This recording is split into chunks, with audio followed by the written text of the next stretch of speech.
जय श्री कृष्ण, जय माता जी। सत्य ज्ञान ब्रह्म विद्या में आप सभी का स्वागत है। आज हम एक ज्ञान से भरे पूर्ण एक नए टॉपिक को लेकर आए हैं, जो कि अभी के हिसाब से बहुत ज़रूरी है जीवन के अंदर। तो उसका नाम है कर्मकांड। वैसे तो आप सभी लोग जानते हैं कि कर्मकांड क्या होता है, लेकिन ये जो कर्मकांड है ये एकदम छोटी चीज़ नहीं है। ये जो कर्मकांड है बहुत विशाल है, क्योंकि भगवत गीता के अंदर भगवान श्री कृष्ण ने कर्म संन्यास योग कहा। उसमें कर्म का क्या महत्व है और कैसा कर्म हमें मुक्ति प्रदान करता है, इनका वर्णन भगवान श्री कृष्ण ने अर्जुन को कहा। तो आज मैं कर्मकांड के विषय में आपको बताने जा रहा हूं कि कर्मकांड कितना बड़ा है। तो कर्मकांड के अंदर सबसे पहले कौन सी चीज आती है, तो कि सांत्विक कर्म और तांत्रिक कर्म, ये दोनों कर्म कर्मकांड के अंदर आते हैं,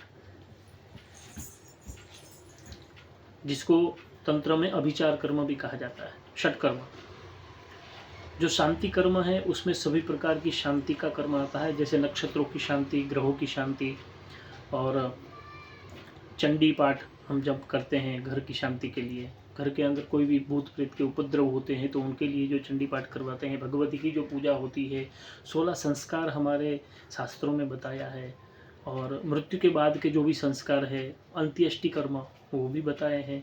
तो ये सभी जो कार्य है, और उसके बाद विविध प्रकार के, अगर 3 बालक का जन्म हुआ, 3 बेटी हुई तो भी शांति कर्म बताया गया है। 3 बच्चा हुआ, बालक का जन्म हुआ पुत्र का, तो भी उसके बाद भी शांति की जाती है। और षष्ठी कर्म 60 साल के आप हो जाएंगे तो भी शांति होती है। उग्र रथ शांति भी बताई है शांति कर्म में। जब सभी परिवार का दिमाग एकदम तेज हो जाए, मतलब एकदम उग्रता हो जाए, गर्म रहने लगे, गुस्सा ही गुस्सा आने लगे, तब ये पूजा की जाती है। तो उसके बाद वास्तुकर्म, जो भी नया घर लेते हैं, फैक्ट्री लेते हैं, कोई भी प्रकार की नई जगह लेते हैं जहाँ पे कोई बिजनेस चालू करते हैं, शुरू करते हैं, तो उसमें उसकी भी शांति की जाती है। वो भी शांति कर्म में ही आता है और वो कर्मकांड के अंदर ही आता है, जिसको हम वास्तु पूजा भी कहते हैं। तो ये जो वास्तु पूजा है उसके बारे में थोड़ा मैं आपको प्रकाश डाल दूँ। वैसे तो सभी को पता है वास्तु क्या है, लेकिन ये जो वास्तु है वो आज कल से निकला हुआ नहीं है। आदिकाल से ये वास्तु का महत्व हमारे सनातन धर्म के अंदर विद्यमान है। लेकिन हम क्या है कि भगवान की कृपा तो बहुत है हम हिंदू के ऊपर, लेकिन प्रॉब्लम ये है कि हम उनको समझ नहीं पाते, हम उनको भूल जाते हैं, और अपना धर्म हमें अच्छा नहीं लगता। गीता में भगवान ने कहा है, स्वधर्म निधनम श्रेय परधर्म भयावह। दूसरों के धर्म हमें अच्छे लगने लगते। इसी के कारण, इसी के चलते आज हम सभी प्रॉब्लम में हैं। हम अपने धर्मों को भूल गए, अपने धर्म के अंदर जो भी दिव्य शक्तियाँ हैं उनको भूल गए, अपनी शक्तियों को भूल गए, अपने देवताओं को भूल गए। इसी के कारण आज सभी लोग छोटी बड़ी और बहुत ज़्यादा बड़ी प्रॉब्लम में फंसे हुए हैं। किसी के जीवन में छोटी छोटी प्रॉब्लम है, किसी के जीवन में बड़ी प्रॉब्लम है, लेकिन ये सब कैसे हुआ? तो क्या हमारी गलती है? किसी का कोई दोष नहीं। हम अपने धर्म को भूल गए, अपने देवताओं को भूल गए, इसीलिए ये प्रॉब्लम हुआ। तो कहने का तात्पर्य यह है कि वास्तु जो है वो आदिकाल से है। जब महाभारत के अंदर इंद्रप्रस्थ बना था वो भी वास्तु के हिसाब से बना हुआ था, और भगवान श्री कृष्ण की नगरी द्वारिका नगरी आप सभी जानते हैं, प्रख्यात है, वो भी वास्तु के हिसाब से ही बनी हुई थी।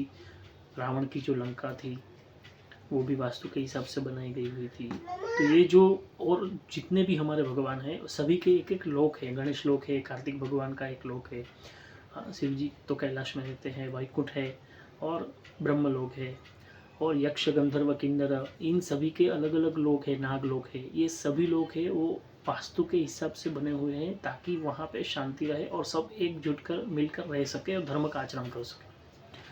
तो ये आदिकाल से था। और एक जो ऋषि है जिसका नाम है, जो हमारे गुरु है, तो वो ऋषि की कृपा से कर्मकांड जो बहुत विशाल है, वैसे तो सभी ऋषि की कृपा से ही हम आज ज्ञान प्राप्त कर सकते हैं और कर सके हैं। तो सभी ऋषि का हमारे ऊपर ऋण है, इसीलिए जब ब्रह्म यज्ञ किया जाता है तब सभी ऋषि का तर्पण होता है। तो कहने का यहाँ तात्पर्य यह है कि सभी ऋषि की कृपा और भगवान वेद व्यास की कृपा से आज सभी भारतवासियों को ये जो ज्ञान प्राप्त हुआ है, जो महापुराण प्राप्त हुआ है, वो उन्हीं की कृपा से हुआ है।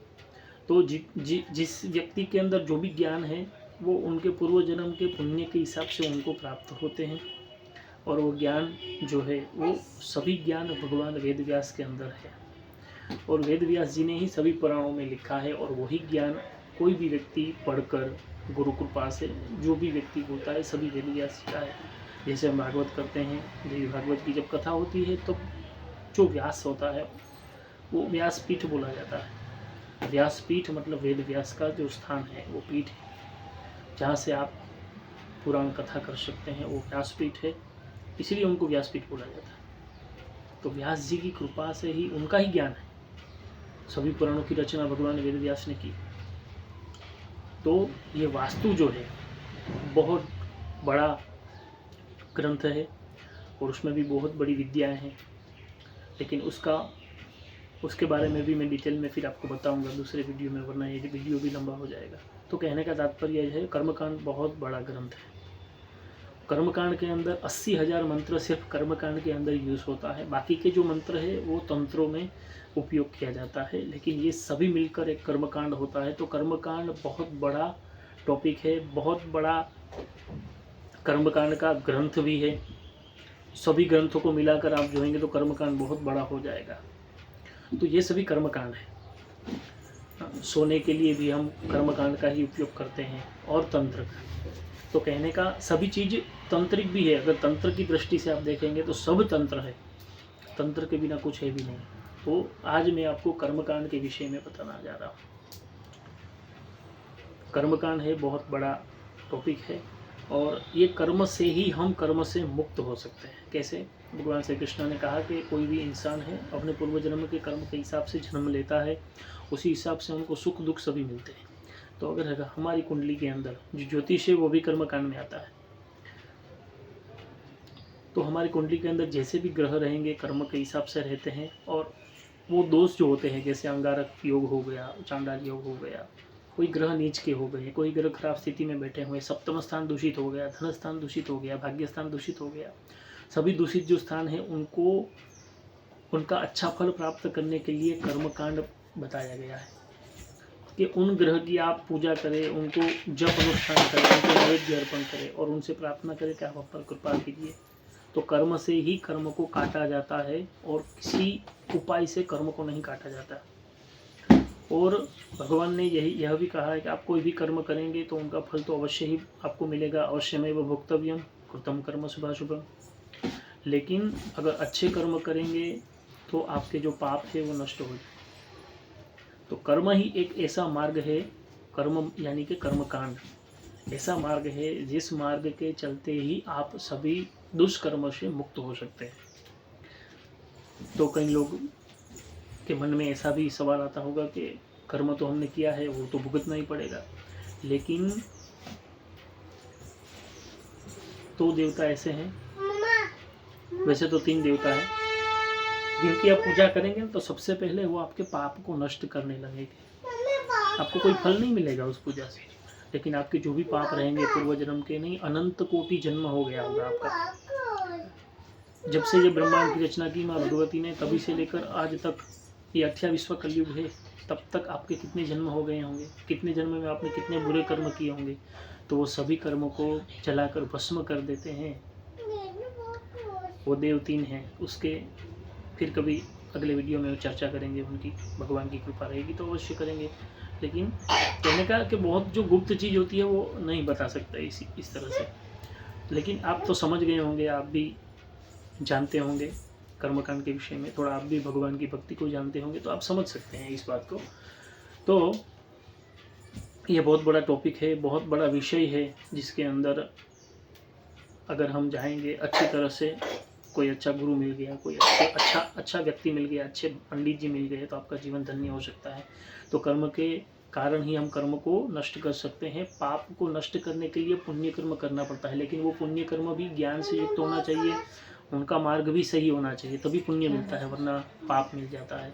तो आजकल वो समझ में नहीं आता, क्योंकि समझ में तभी आएगा जब सच्चा नॉलेज आपके पास होगा, शास्त्र पुराण का नॉलेज आपके पास होगा, और जो वेद व्यास जी ने कहा है उस हिसाब से अगर आप चलेंगे तो सभी कर्मों के जो बंधन हैं वो नष्ट हो जाएंगे। तो कर्मकांड के बारे में मैंने आपको इतना बताया, और भी बहुत सारी चीज़ हैं लेकिन समय रहते रहते मैं आपको बताऊंगा।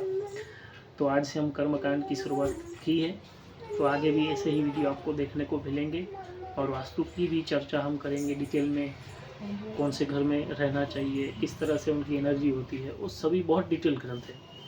तो शांति से बात करेंगे और तंत्र की भी बात करेंगे, सिर्फ बात ही नहीं करेंगे, उनको समझेंगे अच्छी तरह से ज्ञान से युक्त होकर।